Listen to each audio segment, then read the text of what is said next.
I guess when you're involved in the whole climate change dialogue, you've got two options. You can try and get people who believe in the fact that it's a reality and are prepared to do something to do more or do something, or you can engage with people who fundamentally don't believe and spend all your time involved in arguing with them as to the reality of climate change. I prefer to deal with the former, which are people who are prepared to act, because one person's ton of CO2 at the end of the day is the same as another's. And PICA are a great example of an organisation getting on the front foot with this. They're the Prudential Investment Company of Australia. They're the largest strata manager in Australia, and 40% of Australia's carbon footprint comes from the energy required to light and heat and cool apartment buildings and shared office blocks, and PICA have 15% of that market. So if we're serious about trying to do something about Australia's carbon footprint, an organisation like PICA has to be involved. So I'm their environment ambassador and very pleased to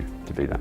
The role that strata managers will play in making buildings greener will be very much driven by the rating system, which is called NABERS.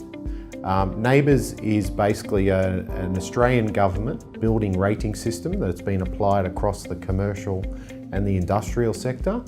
And the government has just announced that within the next few years, they're going to be implementing the same system for residential buildings. So suddenly, when you're buying an apartment or wanting to rent an apartment, the rating of that building will become a very important decision for purchasers or prospective tenants. And obviously, strata managers are responsible for managing these buildings and obviously play a leading role in recommending changes and improvements to the building, especially around sustainability.